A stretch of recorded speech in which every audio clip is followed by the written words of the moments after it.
particulière dans le paysage économique mauricien. Alors je me présente, Méline Balou, et j'ai l'honneur de modérer nos échanges du jour. Nous nous retrouvons aujourd'hui, mesdames et messieurs, moins de 48 heures après la présentation d'un budget qui marque indéniablement un tournant dans l'histoire économique contemporaine de Maurice.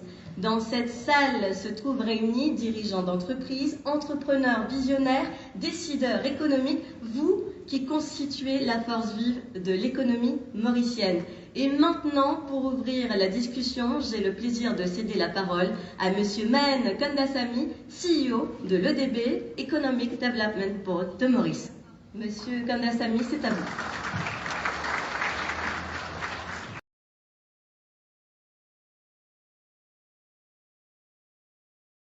Toute particulière dans le paysage économique mauricien. Alors je me présente, Méline Balou, et j'ai l'honneur de modérer nos échanges du jour. Nous nous retrouvons aujourd'hui, mesdames et messieurs, moins de 48 heures après la présentation d'un budget qui marque indéniablement un tournant dans l'histoire économique contemporaine de Maurice. Dans cette salle se trouvent réunis dirigeants d'entreprises, entrepreneurs visionnaires, décideurs économiques, vous qui constituez la force vive de l'économie mauricienne. Et maintenant, pour ouvrir la discussion, j'ai le plaisir de céder la parole à Monsieur Men Kandasamy, CEO de l'EDB, Economic Development Board de Maurice. Monsieur Kandasamy, c'est à vous.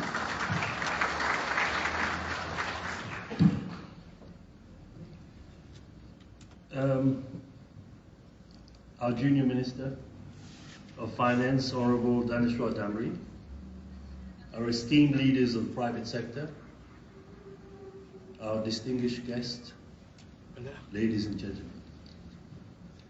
A very good morning and welcome to Sarah Harry Al-Baghdadi Hall for this interactive session on the budget 2025-2026 with the Junior Minister of Finance, Honourable Dhaneshwar Damry. The budget delivered last Thursday by the Honourable Prime Minister and Minister of Finance, Dr. the Honourable Navin Chandra Ramgoolam, stands as a testament to our nation's resilience and forward-looking vision. It reflects a bold commitment to transforming challenges into opportunities, turning aspirations into tangible achievements. And this budget is not merely a financial plan.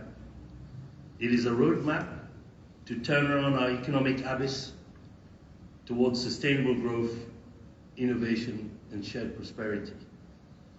At its core, the budget 2025-2026 marks a pivotal shift in our economic strategy, moving away from consumption-driven model to one fueled by productivity, investment, and innovation. For the Economic Development Board, this budget is both a call to action and a blueprint to transformation. The government's commitment to a new economic model, driven by research, innovation, transformative investments, updated trade strategies, and smart infrastructure, resonates deeply with our mission. We are particularly encouraged by the emphasis on unlocking innovation through the establishment of the National Research and Innovation Institute, the launch of the Innovative Mauritius Scheme, and the prioritization of artificial intelligence, digitalization, and open data initiatives. The EDB is tasked with a central role in this national renewal. Our restructuring will ensure that we are better positioned to promote investment across all sectors, streamline processes, and champion the innovative Mauritius brand on the global stage. We will lead efforts to improve the ease of doing business, support export-driven growth, facilitate private sector participation in public infrastructure projects. The budget also recognizes the importance of inclusivity, empowering women, supporting youth, engaging with the diaspora, and supplementing our workforce with foreign talent where necessary. The new immigration policy and fast-track work permit system to be managed by the EDB will help address critical skills shortages and drive investment-led growth. Equally important are the measures addressing the cost of living and purchasing power. And following extensive consultations with the consumer associations, the budget incorporates proposals such as tax exemptions for lower income earners, VAT removal on essential goods, and price controls to alleviate household burdens.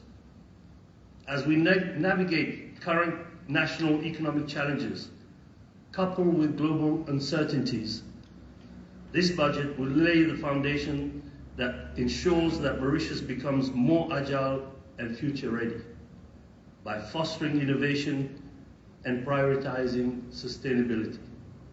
This budget is setting the path of getting out of the current economic quagmire for a brighter, more sustainable and inclusive tomorrow. The EDB is passionately committed to transforming this vision into reality. And as a proud and resilient nation, we are very confident that we will embrace the spirit of perseverance and determination for the next 3 years that will revitalize and reinvigorate to deliver the opportunities that lies ahead. To all our partners across industries, your expertise, energy, and engagement will be vital as we operationalize these comprehensive budgetary measures for the next 3 years, and I'm confident you will wholeheartedly join us in this collective journey. Before we get to the much anticipated interactive session with the Junior Minister of Finance, Honourable Dhaneshwar Damry, I wish to pay tribute to him on this all-laudable initiative, a first of its kind, I believe, to delve deeper into these transformative measures and personally, and directly address your questions. So before I end, I want to share a thought with you. Every nation in their history will invariably go through what we call a watershed moment that pushes it to think boldly and differently.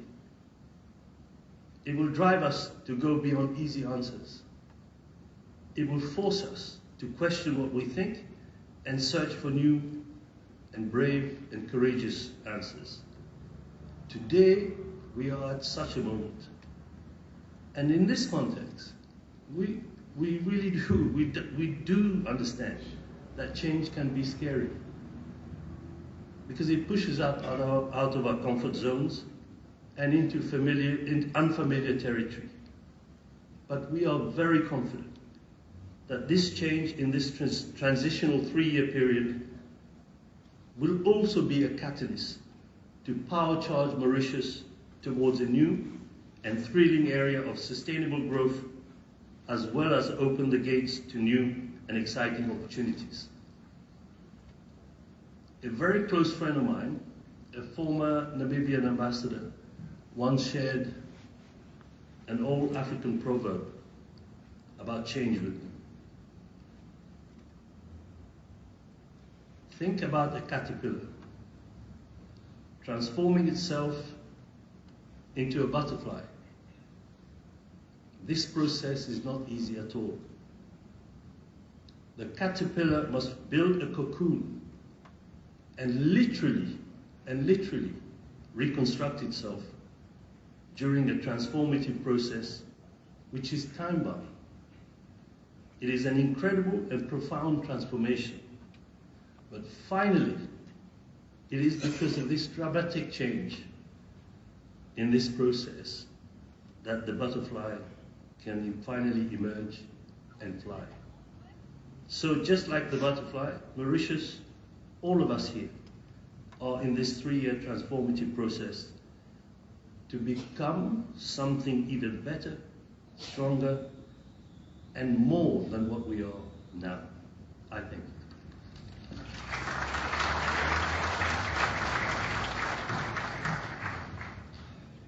Merci beaucoup, Monsieur Kandassamy, pour cet éclairage stratégique particulièrement éclairant sur le rôle pivot de l'EDB dans cette transformation. Et maintenant, mesdames et messieurs, nous allons ouvrir la session de questions-réponses réservée aux invités du secteur privé et autres participants présents aujourd'hui et accueillir bien évidemment l'honorable Monsieur Dhaneshwar Damry, ministre délégué aux Finances. Et je précise aussi que Monsieur le ministre répondra bien évidemment aux questions de la presse juste après la session. Monsieur le ministre, bonjour. Thank you.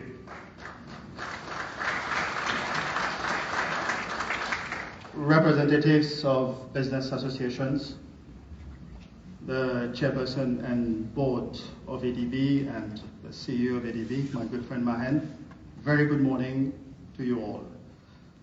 I thank the EDB for organizing this forum this morning because I will underscore their importance in a bit. So while preparing the budget, I was thinking, I was part of the team that was preparing the budget under the Prime Minister and the Minister of Finance. And before November 2024, I was part of the private sector. So each time that we were discussing measures pertaining to businesses, I was trying to balance the expectations of the private sector with our duty towards the country. And I must say that we are very lucky to be led for this government, to be led by the Prime Minister and the Deputy Prime Minister. I'll tell you why. Because there was a particular value that I learned from them during the budget preparations. We were not thinking about the next general elections. This is what politicians do.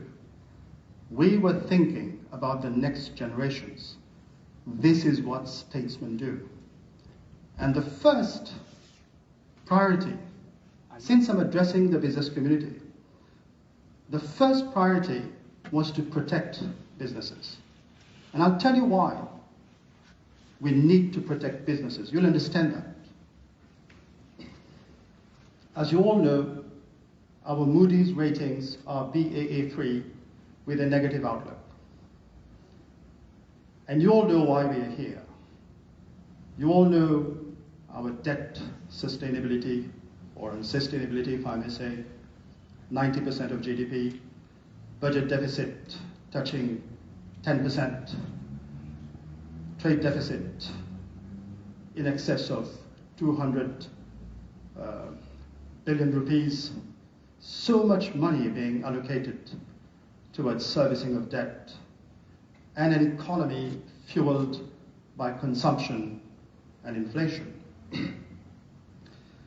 We are all in this room very aware of the consequences of a downgrade.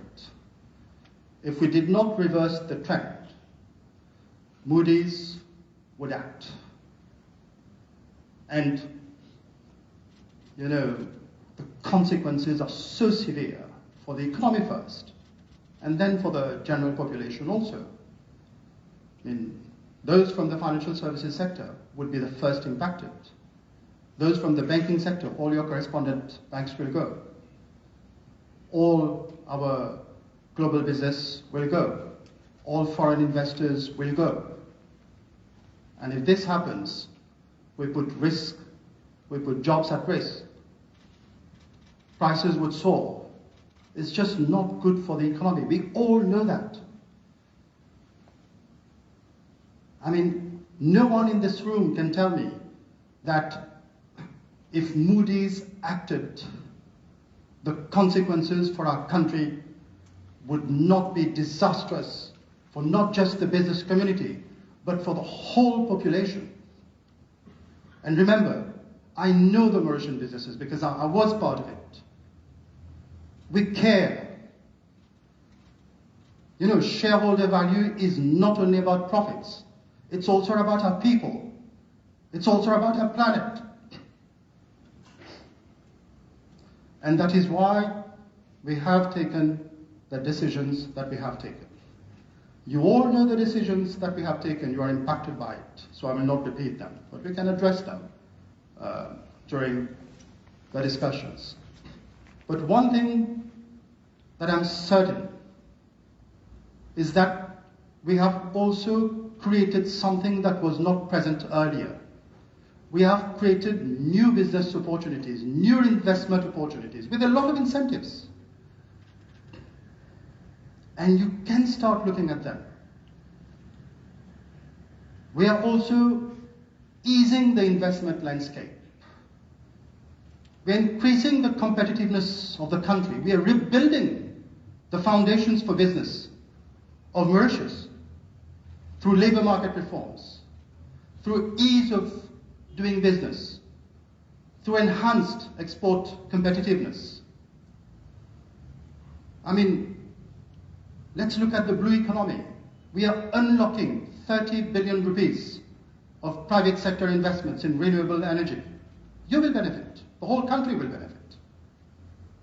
So while on the one side, we are having to make efforts, just like every single Mauritian today, on the one side, as one people, as one nation, we are all making efforts.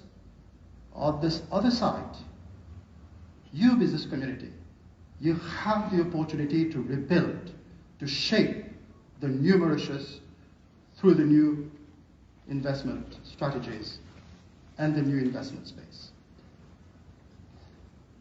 And you know, I always like to end with a story. So I'll tell you a story. Many years ago, the father of the nation was faced with a choice. Negotiations were ongoing about sugar. And then he was in two minds. Do I go with the free market strategy, or do I go with a long-term quota fixed price strategy? And when he had to take the decision, the free market price of sugar was £115. But he chose £72 at that time. It was just after the independence. And immediately after, the prices even soared to £600. Those from the sugar sector will remember. People from the business were not happy with the father of the nation because he signed a fixed price quota for a number of years for £72. After 1 year, prices crashed. And this sugar agreement laid the foundation for businesses to prosper and for the country to prosper as a whole. Similarly, our government is faced with a similar situation today. As I said, we are not thinking about the next elections. We are thinking about the next generations. We have a vision. We have a duty to our motherland. And that is why we have taken, as one government, the decisions that we have taken. So, ladies and gentlemen, with that, I take your questions. Thank you very much.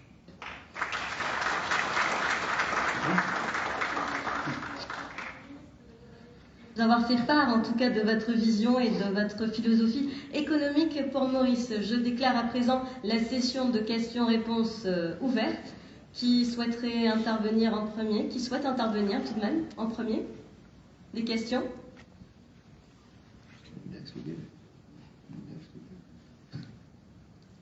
Monsieur ici présent, on va vous faire parvenir un micro tout d'abord. Un micro pour le monsieur qui est là, au premier rang.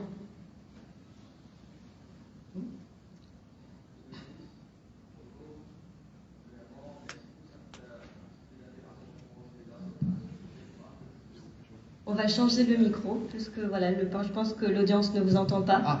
Ça marche. Je vous remercie pour cette activité d'interaction, que déjà c'est très encourageant.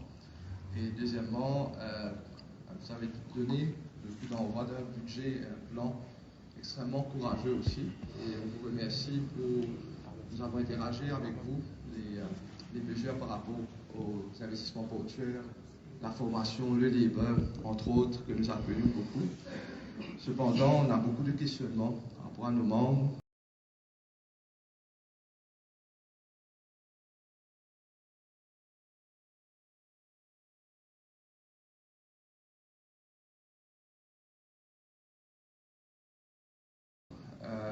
Dans le domaine de l'immobilier en premier lieu.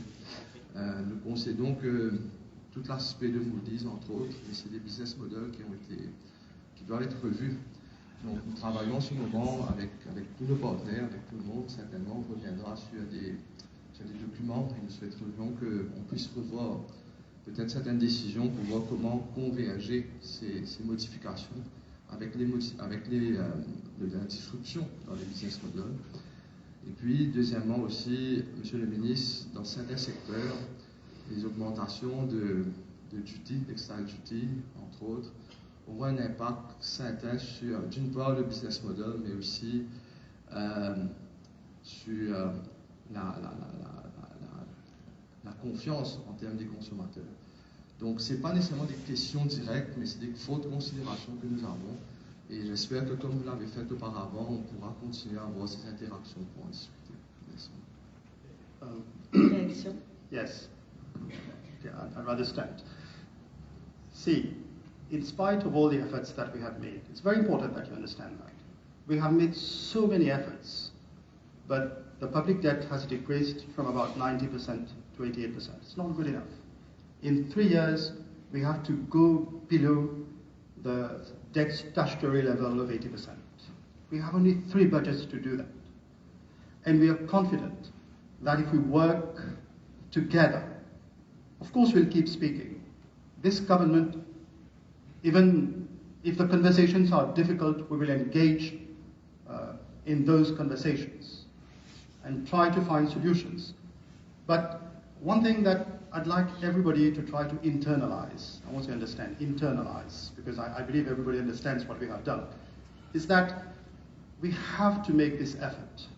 Otherwise, Moody's will downgrade us. I mean, you look at what happened to South Africa. I don't have to tell you that. In spite of all the efforts that we have made, very serious efforts, the public debt is about 88%. And we have to go below the statutory level in 3 years.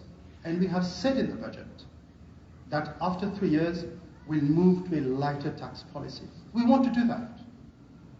We understand the implications. I understand, the whole government understands the implications of what we have done.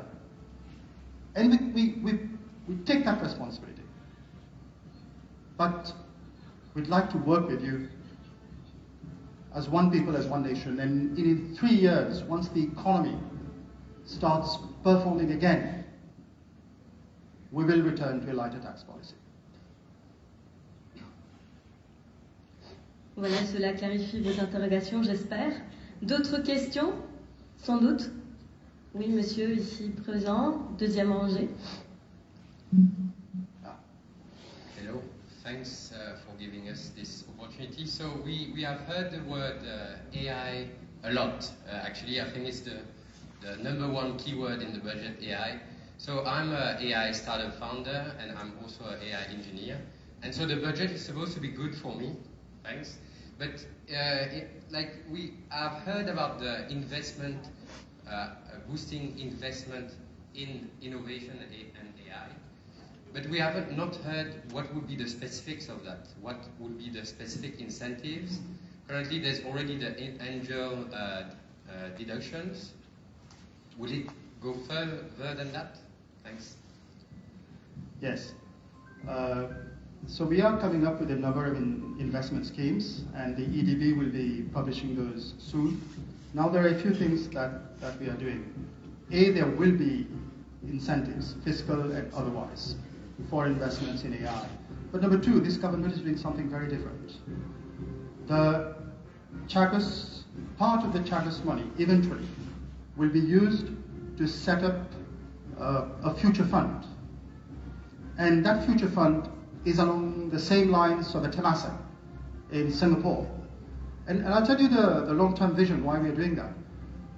If you look at the GDP and the annual budget of Singapore, Temasek contributes 3.5% to its GDP and 20% to its annual budget. So when Temasek contributes 20% to its annual budget, this means it's 20% less taxes that you have to collect somewhere. It's a trade-off. So this is our long-term vision as far as priority sectors, transformative areas like AI is concerned. But the whole nation and local investors, foreign investors, will come to know about those very attractive incentive schemes soon. D'autres questions sans doute dans la salle? Oui, monsieur, on va vous faire parvenir un micro. Deuxième rangée, un micro pour ce monsieur. Merci de vous présenter tout d'abord avant de poser votre question. Good morning, my name is Faraz, I'm from Mauritius Finance. Honorable Minister, thank you for this opportunity. I think you probably know what I'm going to talk about, but if you would allow me, 3 things that I would like to stress on. The first one is we welcome the introduction of private wealth license, all-encompassing license. We would have hoped for more products in the financial services sector, but we understand the maneuverability of the government, so whether it is through this budget or through other means, we would welcome new products. That said, when you talk about private wealth, you talk about exceptionally high net worth individuals, and it is important that the tax bracket may or may not be counterintuitive to positioning Mauritius as a private wealth hub. So that's one. I think it is important that, and I think you will get the opportunity to hear it from the horse's mouth. The second one is, Honourable Minister, the introduction of the qualified domestic minimum top-up tax.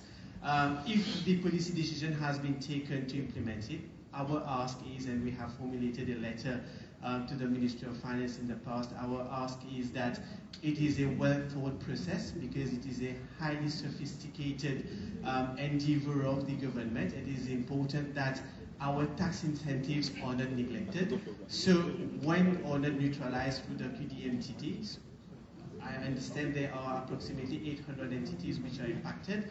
Our ask is not to do it through the finance bill, to come up with regulations thereafter, and to repackage and recalibrate all the other tax incentives, including the partial exemptions, so that there is not an erosion of existing global businesses in the country.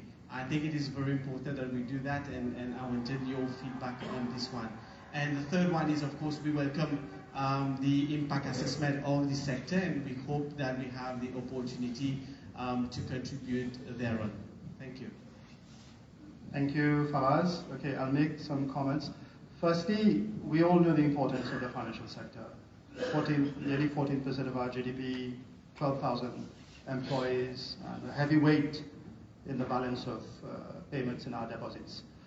Now, regarding the private wealth and other schemes, I must tell you one thing. Financial services sector is perhaps the largest contributor to the GDP of our country at the moment. And we wanted to kind of come up with I think the ministry is already working on that, the Ministry of Financial Services, to come up with a revamped financial services economy model. So as soon as the ministry makes its recommendations, I'm sure the government, and if the ministry can make it in the fastest delays, I'm sure the government will come up with a renewed, more buoyant, a more competitive, globally competitive financial services model that will address all the issues that you have just raised, and I do believe that they have to be addressed globally. Et maintenant, pour permettre à d'autres de s'exprimer, votre question en une phrase, s'il vous plaît, d'autres questions, peut-être cette partie de la salle. Voilà, nous avons un monsieur ici, troisième rangée. Bonjour, présentez-vous. Bonjour, Nasir Abdullah, small entrepreneur.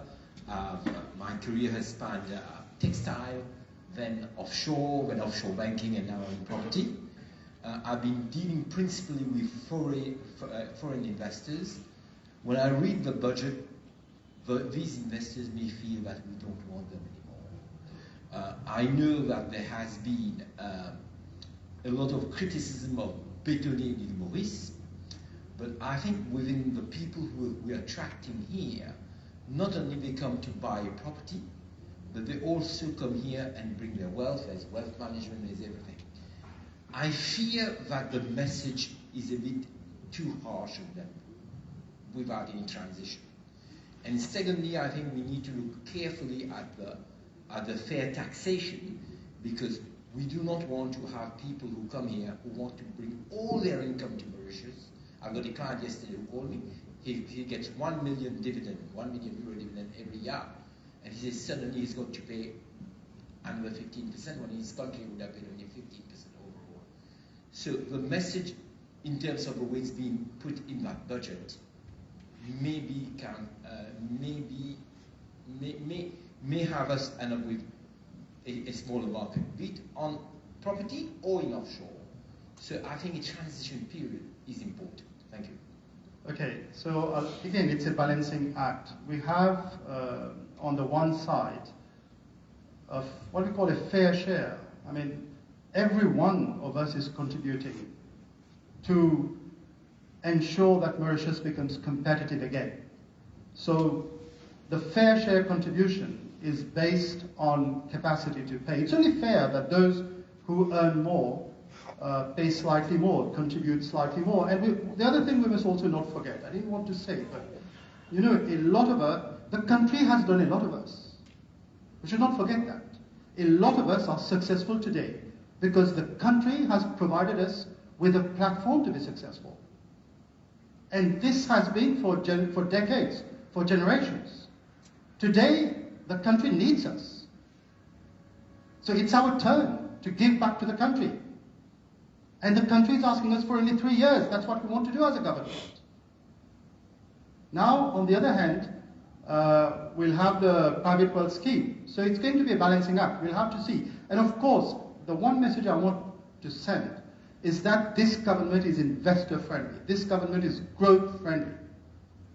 This is the signal that we want to come out of this budget. The intention of the government is to encourage investments in this country.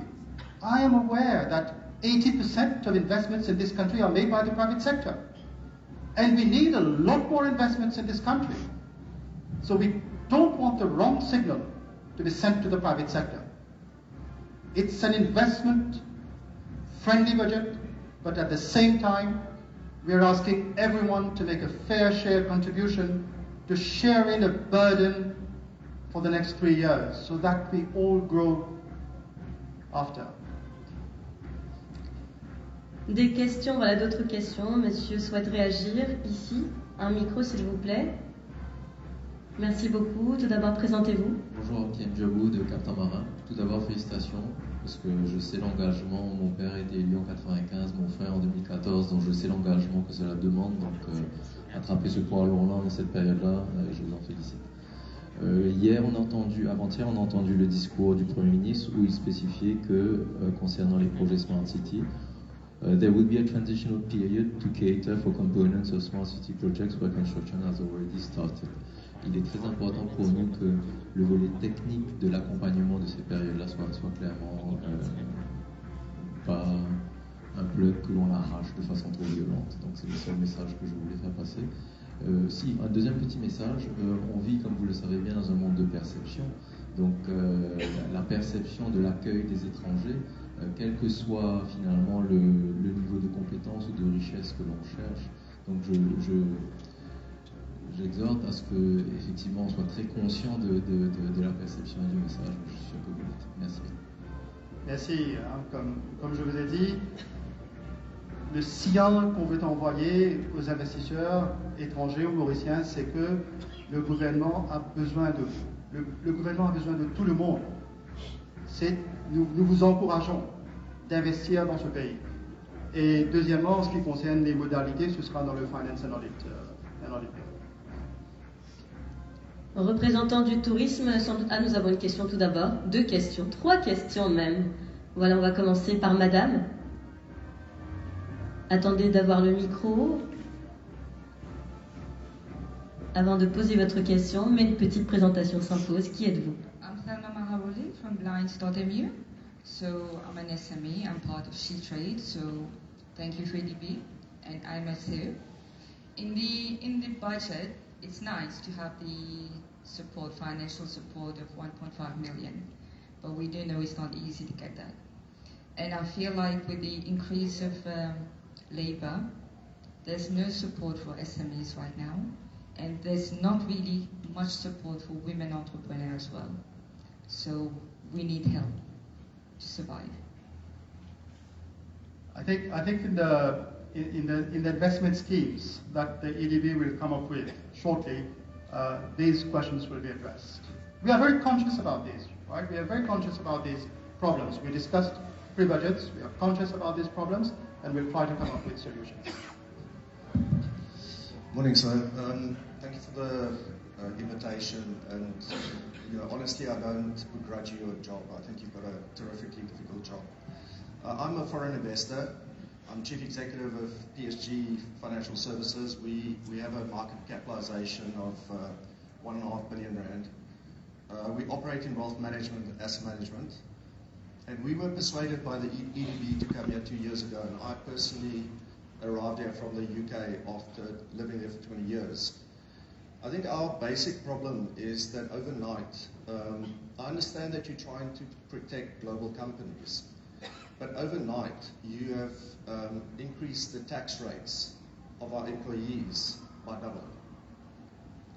And what we need is executives to come in here, and those executives are all going to be taxed at 40%.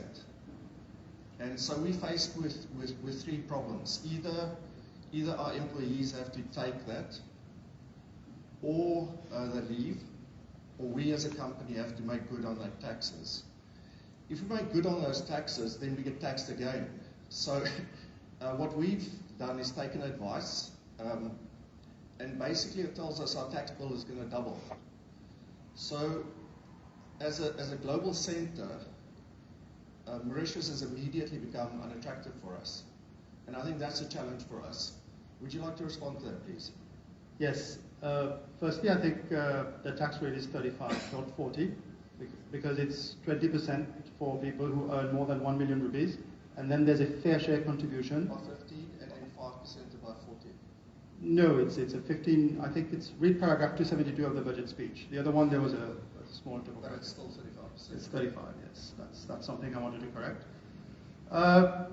Again, we are very well aware of your problems. We are very well aware that we need to maintain the competitiveness of Mauritius as a financial center, and that is why I just replied to Faraz before that let their ministry come up with a blueprint for the financial services sector. But again, imagine the consequences of Moody's hitting Mauritius. You'd immediately go. At least now you're trying to find a way to stay in Mauritius. If Moody's hit Mauritius, you'd take the plane the next minute. So that is what we're trying to protect. And we're asking a fair share contribution from you for the next 3 years, and then we will revert to a lighter tax policy once the economy picks up again. We are very, very conscious about the efforts that we are demanding of the private sector that have been in this country, that have contributed to this country, that contribute to this country. We are very well aware of that. We are asking a special effort to everyone. We are not doing it with pleasure. You think we are doing it out of necessity. If we didn't have to do it, we would not do it. And that is one thing I want everyone to understand. We are doing it for the long-term survival of Mauritius and the people who live in this country. So if I may, I think the issue is you want more taxes, and we're sympathetic to that. We understand the difficulties that you face. I think the risk that you run is that we were going to bring more executives in that was going to pay more taxes. Those executives won't come. And the existing executives that's paying millions of taxes at the present moment are going to leave. So you're going to be in a worse off position. And I think that's the danger. That's the unintended consequences of the 15%. So if you want to protect global companies, what you have to do is you have to protect the employees. And if you can't protect the employees, then it puts the companies themselves at risk. And I think that's the problem. I get that. Believe me, when we were preparing the budget, this was very much, in front of us. The choices were there. And just this morning, a board member of EDB, I think last night, we were discussing about that. But you know, we have to do a balancing out about the future of Mauritius, the immediate future of Mauritius. And we have come up with this solution. Nous avons une autre question, Monsieur Kayilong. Non, c'est bon, voilà. On passe à Monsieur ici présent, un micro s'il vous plaît.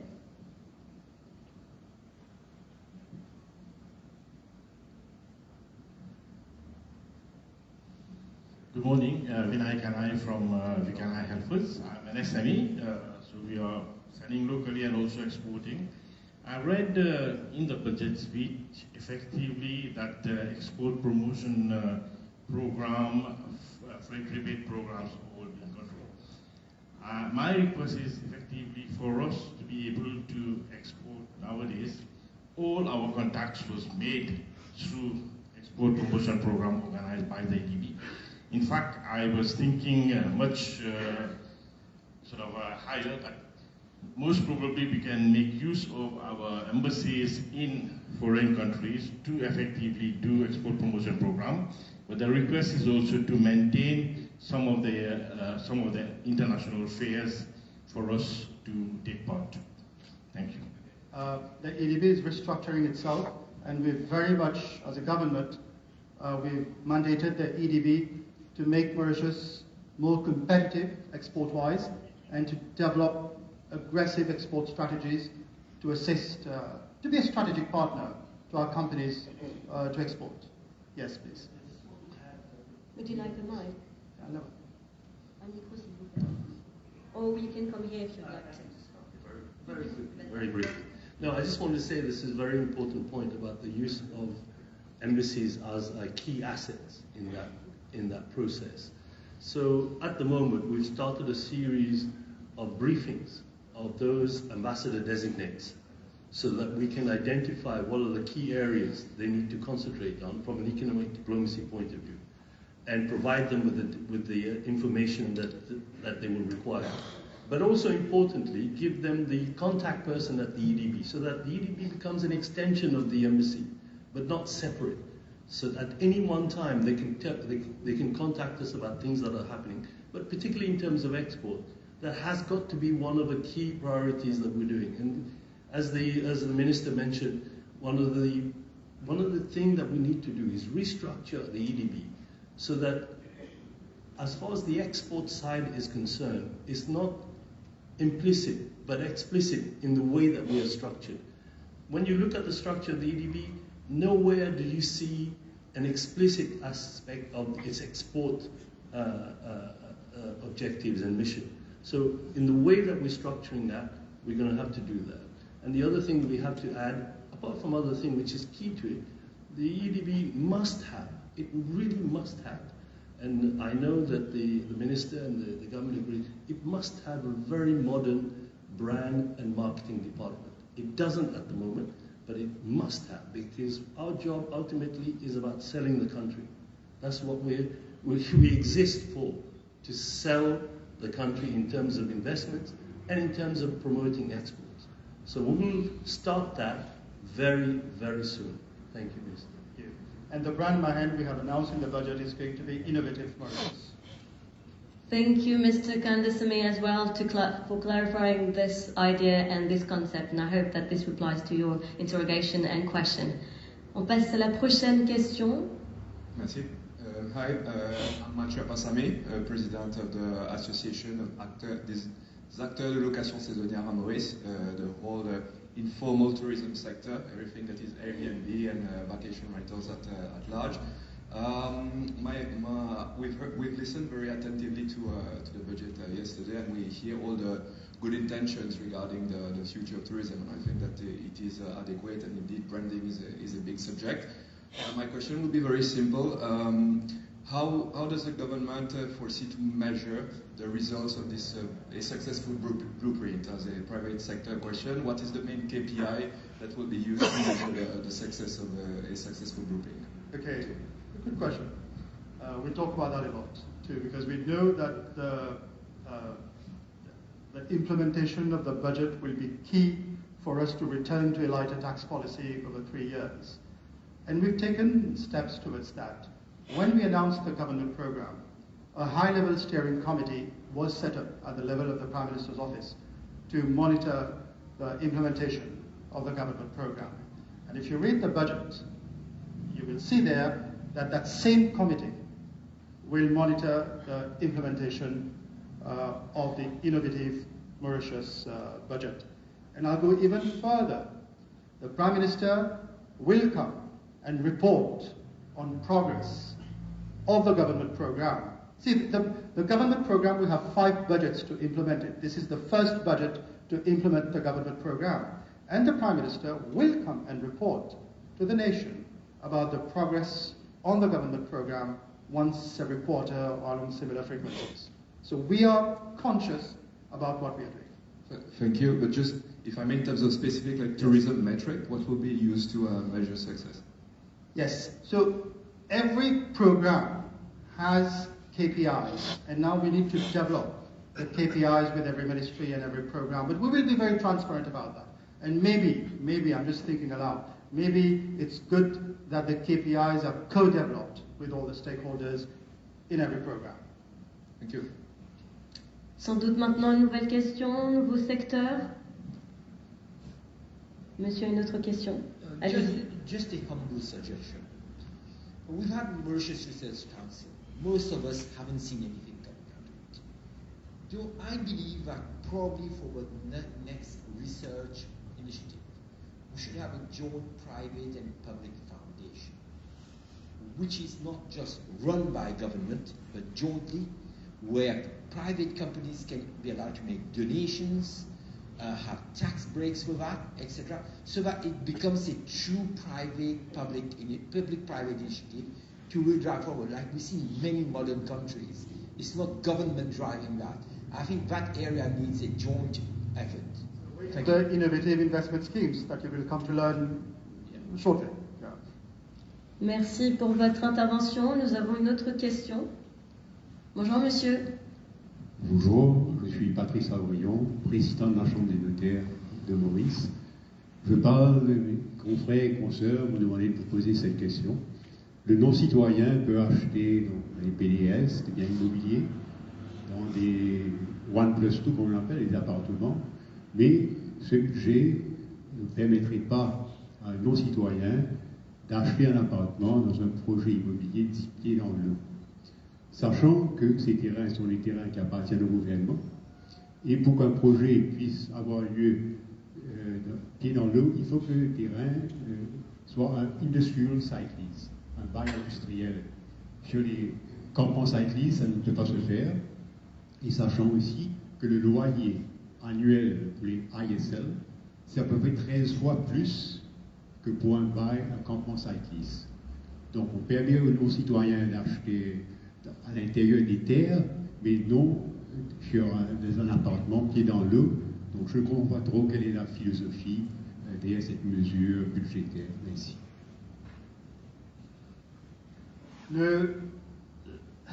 Écoutez, comme je vous ai dit, les mesures que nous avons prises dans ce budget, il y a des mesures exceptionnelles. Et une fois que l'économie commence à refaire, il y aura a lighter tax policy, il y aura une redistribution des mesures, si je peux le mettre. Mais il y a beaucoup de mesures que nous avons prises pour une période spécifique de 3 ans.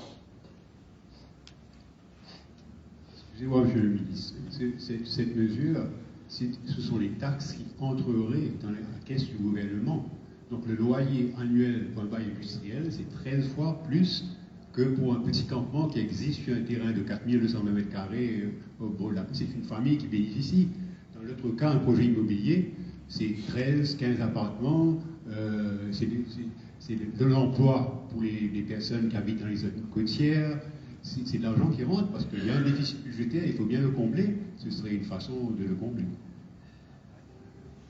Ok, il y a 2 raisons.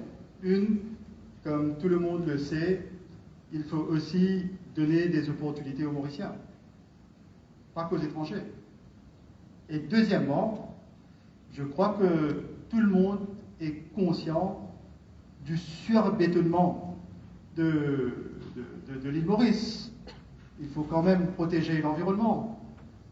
Donc, mais comme je vous ai dit, ces mesures que nous allons prendre dans ce budget, ce sont des mesures du premier budget sur 3 budgets qui vont rebâtir, reconstruire les bases d'une nouvelle île Maurice. Allez, on garde le focus sur le budget. Question suivante. La presse, ce sera pour après, juste après cette session. D'autres questions? Monsieur? Allez-y. Petite question, mais du coup, qui s'adresse plutôt à Marraine. Par rapport à la réorganisation de EDB, vous avez dit que du coup, il y a un organisme de promotion qui va se retrouver sous EDB. Ça va être en parallèle de la MTPA ou c'est... Quelle est la vision? Je suppose que c'est une vision budgétaire. No, I mean, with regards to tourism, that will be the mandate of the Mauritius Tourism Promotion Authority.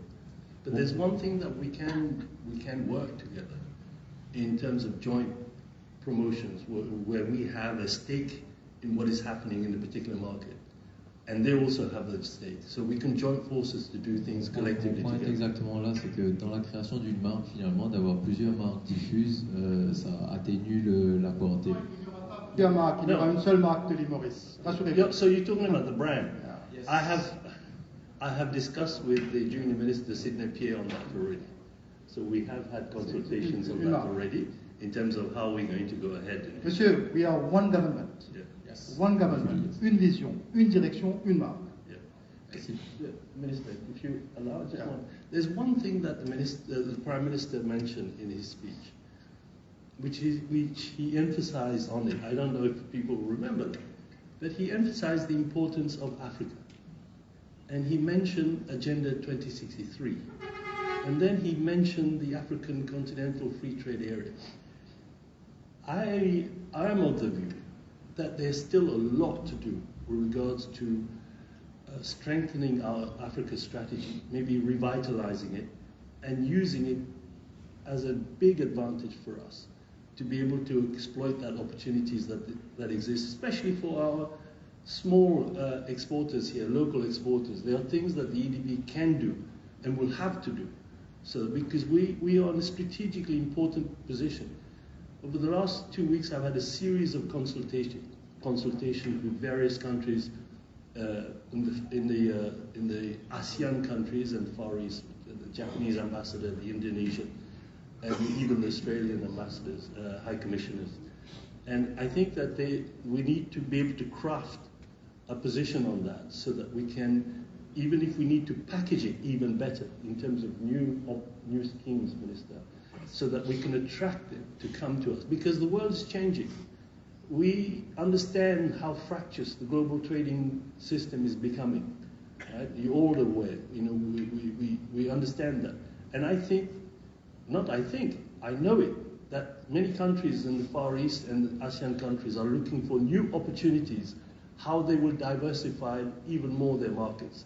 This is an opportunity for us, and we must be ready and we must be willing to take advantage of that. I thank you. Yes. Monsieur le ministre, Nicolas Hainaut de Novatera. Je vais directement à la question.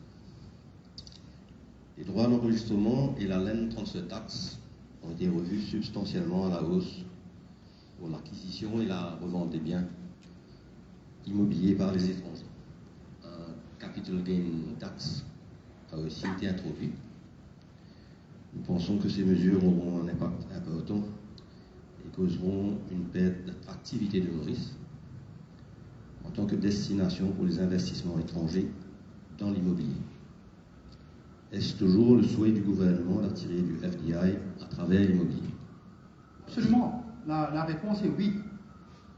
We want FDI in Mauritius. And of course, FDI in the construction sector, c'est un investissement étranger qui a soutenu l'île Maurice. Oui. Nous reconnaissons le support de l'investissement direct étranger dans l'immobilier. Et vous allez voir, lorsque dans notre construction des estimates, dans le budget, nous savons qu'il y aura une réduction en termes d'IDE. Et nous avons prévu pour ça. dans les estimates pour le budget. Mais n'empêche que dans le passé, le FDI était skewed à 80% dans l'immobilier. Et la productivité du capital comparée à d'autres pays, pour les investissements mauriciens, c'est pas comparable. Donc what we are asking, please continue to invest in property, but at the same time, please invest in productive sectors, where we can create jobs, where we can bring in forex, that is more sustainable. And also in social impact sectors, like today the country needs electricity. We need electricity, so please invest in renewable energy projects. We all know the marshy coast problem. We have all seen it. So please invest in solid waste management. We all know that we import the majority of our foodstuffs in this country.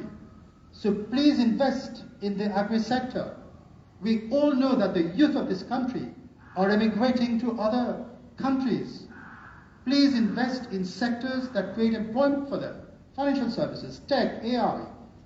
So what we are asking the private sector is to diversify your investment base. But please build on your existing investment base. But at the same time, diversify your investment base to build a Mauritius that is financially and socially sustainable for generations. That's what we're asking you. Voilà, j'espère que ça clarifie les choses pour vous. D'autres questions, d'autres interrogations, d'autres perspectives? Allez-y, monsieur. Minister, thank you. Just to rebound on what you just said, we've heard in the budget that there will be, for the food security of Mauritius, scheme coming along to help vertical farming, different methodology of innovative farming. Will this scheme be just for small planters or also for larger corporations that are willing to come and do bigger investments? So the country needs investments. So it will be for everyone. Local investors, foreign investors, small planters, everyone. Une autre question ici. Allez-y, bonjour, présentez-vous. Bonjour, merci. Vincent Adi, du groupe Monchoisi. Tout d'abord, thank you for this exchange and this opportunity to, I guess, share ideas and hear feedback from the private sector. I've listened quite intently and it's become clear that I think there is certainly a short-term challenge. You've talked of the 3-year challenges. What I would encourage us just to do as a private and public sector community is just to take stock that certain businesses and groups have orientated themselves around policy measures that have got a 15, 20-year investment play. And I have the view that I think to reorientate energy is certainly something we can all consider, but I would encourage us as a public and private sector to work collectively to ensure that there's a meaningful transition toward that. Because again, I think capital allocated and the way we've orientated our businesses have been toward a certain component of our activities. Donc, again, just to encourage that further collaboration beyond this forum to exchange and share views on a transition period that is I guess, tailored and allows one to create a new path forward. Voilà. Thank you. And I want to reassure the business community that we want to have continued structured dialogue with the business community. We want to be your strategic partners. We are one country, we are one people, one nation. We have one national flag, one national anthem. The country needs us, and the government will play its part. So I think through the structured dialogues between EDB, Business Mauritius, or whatever business associations you are, will ensure that they continue and we all work in one direction. This you have our guarantee on that. D'autres questions, d'autres personnes qui souhaitent réagir? Allez-y, Monsieur Ramkalawan. Dans quelques petites secondes, bien évidemment. Il faut attendre l'arrivée du micro. Merci. Thank you very much, Minister. I will be a little bit longer than the 1 minute, but as quick as possible. I didn't want to intervene. We had to give the chance to everyone. But firstly, Minister, thank you very much for this opportunity. And you innovate by being here and answering directly to our question. I know how difficult it is, and I know how vast your budget has been. So firstly, I wanted to commend on the fiscal responsibility first, which is really apparent. And as we said, it's Moody's, but beyond Moody's, I think some very courageous decisions important for the country have been put in there. I think that needs to be recognized. The labor matters, again, something which is extremely important. I think before the budget, we all came to see you to say labor is our key issue. We have direction on labor. We understand there will be ease of recruiting. There will be also, in terms of our remuneration strategies, certain ways that are important for us to conduct our business. Flexibility of labor laws to bring in more of the DEI, diversity, equity and inclusion. So for those, very much appreciated. In terms of growth, the sectors that are the sectors of the future, when we talk about energy, four poles of de croissance, of growth. Energy, what we call circular economy, but it will now change. We will talk about waste to wealth, very important. Ocean, where we need to work a little bit together, of course, to really understand how to materialize quickly. And creative industry, I think, there's a volunteer from you for us to work together. When I hear the CEO of EDB talk about Africa, this is my passion. I think our future link to Africa can really go much, much further. So on all those things, I think there's a lot of potential. Implementation is obviously key, and I hear you when you say working together, because I think this will be core. To be able to materialize the opportunities from those statements will require a structured approach. But I know that you are yourself a passionate of everything to do with KPIs and measurements, so I hope that from there we will be able to do it. There are two things I would like to bring forward. One, I think, has been mentioned. I did want to bring it forward. It's the message that we give to the international investor. You are saying it right now, that we are open for business and we want the business. Sometimes a little bit also with the way we will perhaps be able to bring this message clearly, with maybe some tweaking, some refining or fine tuning in the Finance Act, as you're saying, Finance Bill and Finance Act, of something to really showcase to the foreigner that we are open. I do think maybe some tweaking and some work to be there. Two things particularly, which when we talk about internationally, things like dividends, capital gains taxes, those things maybe to see how in your own, of course, your own structured decisions, which you've had to make tough choices for the budget, and as you said, for the public finances, and as I said, for the Moody's constraint. But if we have the opportunity to discuss a little bit on that, I think really we can go much further without at all, while staying in the integrity of your vision with regards to the budget. And the second part, which I think also very, very important to look at, and the Prime Minister, the Minister of Finance, talks about it when he talks about progressive transition. And I think we understand in 3 years we'll have a different environment.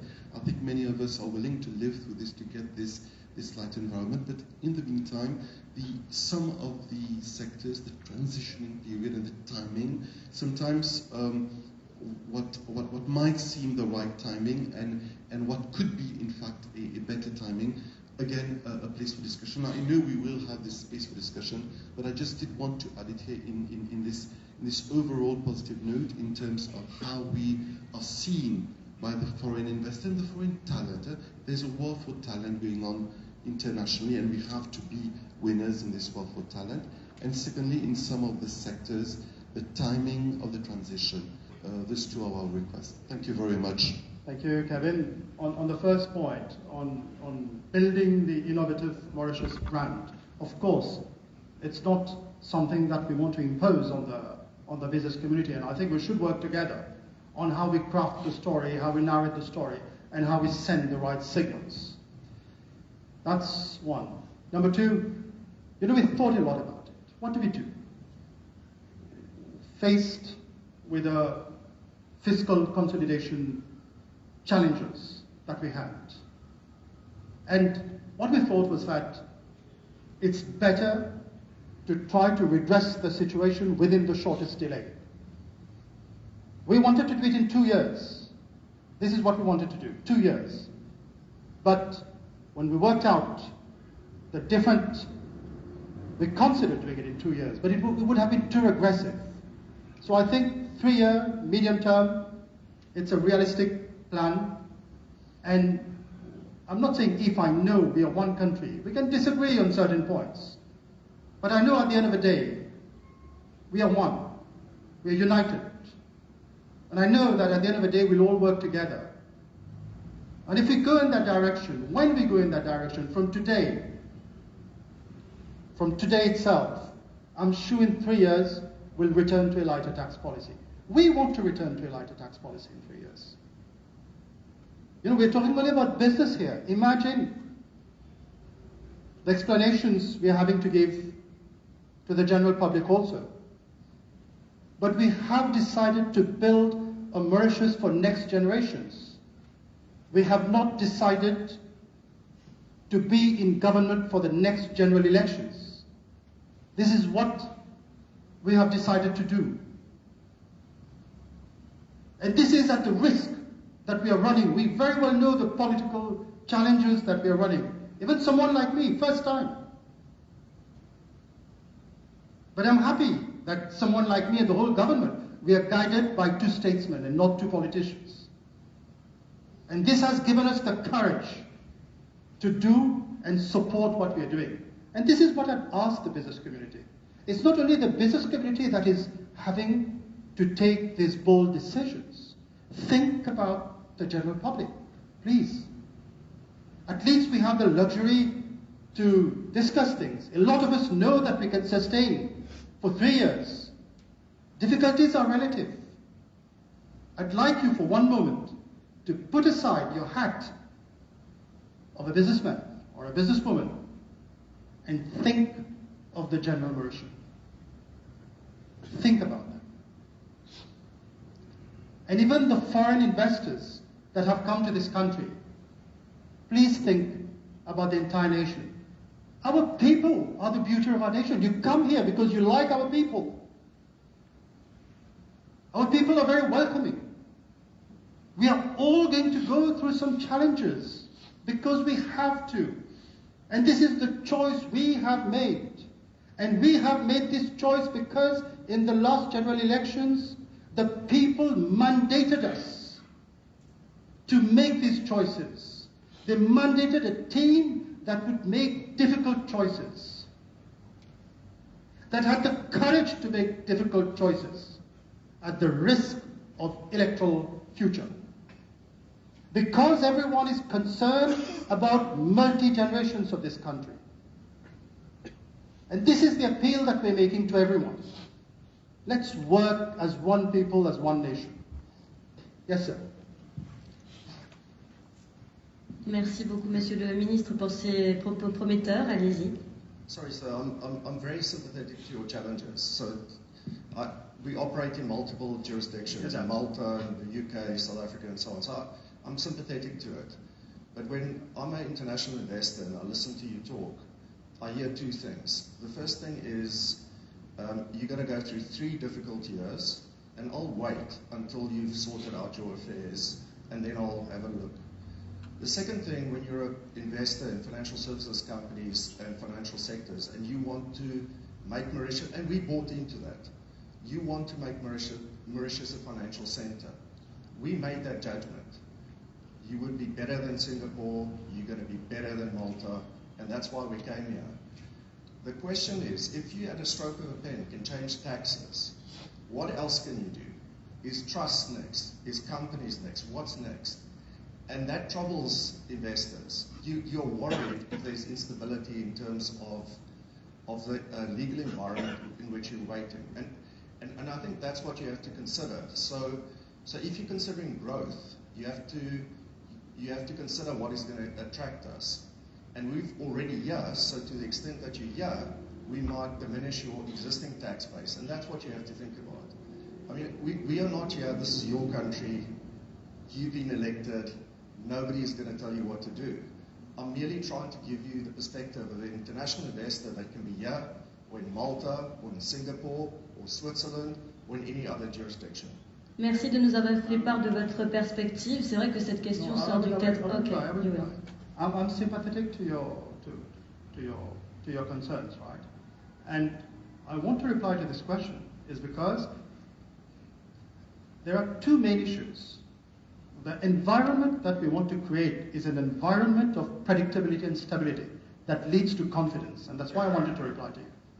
I understand that business is about confidence. Business is about predictability. Business is about stability. And this is what we want to create in this government. But to create that, we are having to take those decisions. And, as I said, there is a blueprint. This is the first budget. It has been done. We have budget 2, we have budget 3, we have budget 4, we have budget 5 coming in our mandate. And the Ministry of Financial Services will come up with a blueprint for the financial services sector. I hope the quicker you come, the better for the industry. And please work with the Ministry of Financial Services to address your concerns in the blueprint. That can be taken into considerations, maybe in budget 2, maybe in budget 3, but at least please address them. See, we are here to facilitate your investments in this country.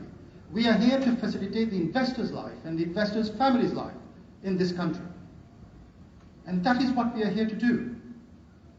And I really wanted to reply to you because this government, if you look at our actions, we have been about predictability and stability and confidence. Gardons le focus sur le budget. Manisha Dokni, allez-y. Thank you very much. I'd like to commend you, first of all, for a very courageous budget, because I think there are decisions that should have been taken that haven't been taken, and that you're taking it. And there's also, I would say, that move, and as you know, as an economist, we have been harboring that we need to move away from just consumption-led to investment-led. And I'm very happy that this move is being made now, and I would like to congratulate you and congratulate the EDB for this move, because it's not easy. It's easy to get money via consumption. It's harder, and in fact, when you look at the projections, it's quite difficult also to get growth with investments. And I do hope one of those things, that this will happen. With respect to that, the budget does mention EFCFTA, it does mention SECPA and the FTA with China.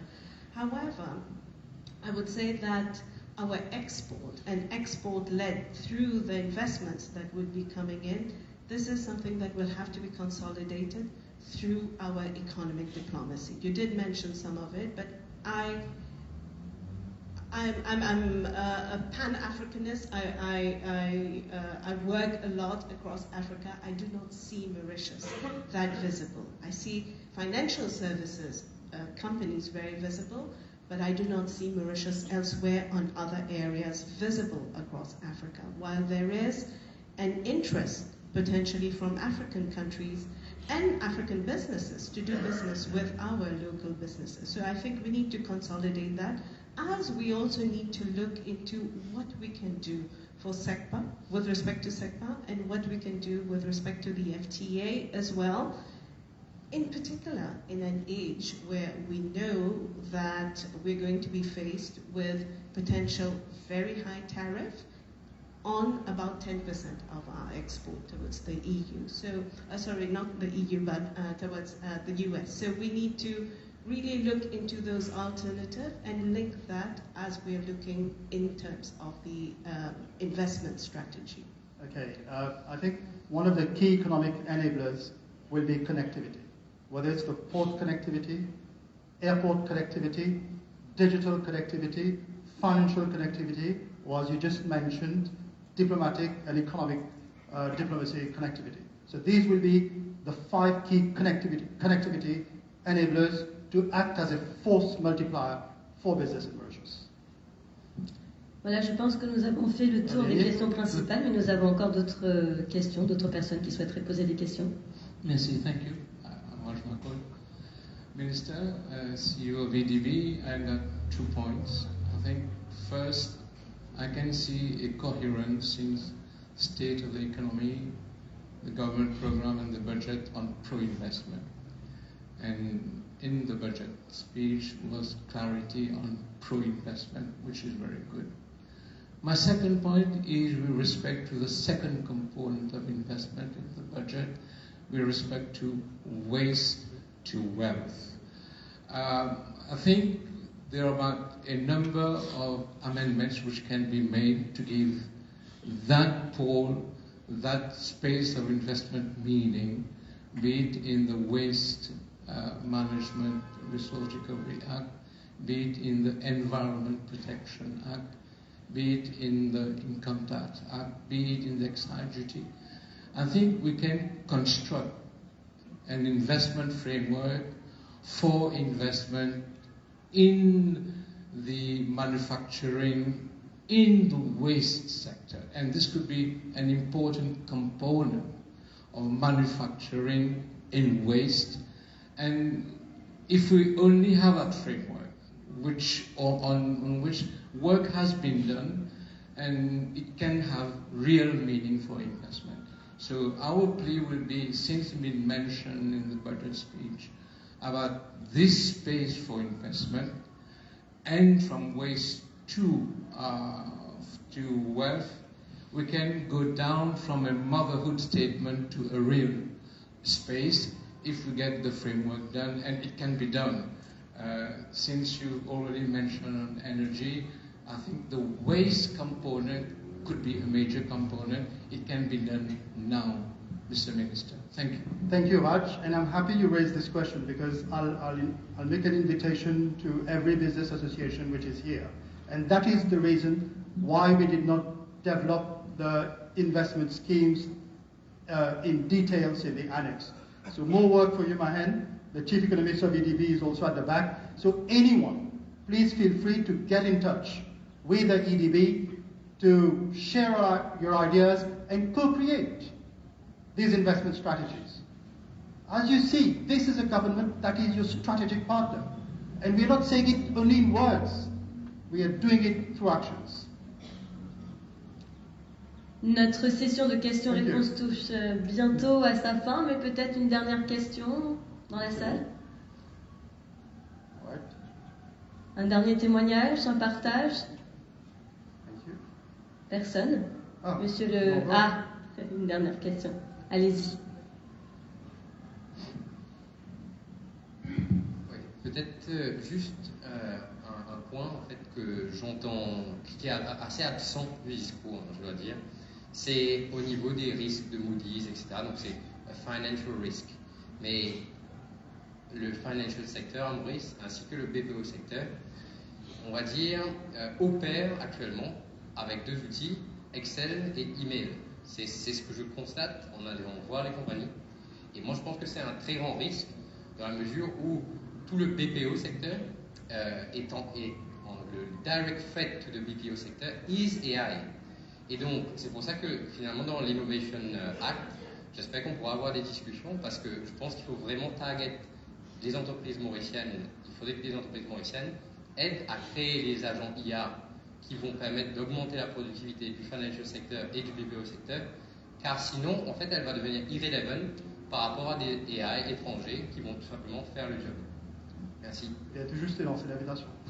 Voilà, c'est dit. Ce qui ressort clairement de nos discussions, un budget de transformation, une vision partagée entre exécutif et opérationnel pour repositionner, mesdames et messieurs, Maurice dans l'économie globale et surtout un dialogue constructif avec le secteur privé comme aujourd'hui pour réussir cette transition. Cette session confirme bien que nous partageons une ambition commune, faire de Maurice un hub économique innovant, compétitif et durable dans la région Océan Indien, n'est-ce pas, monsieur le ministre?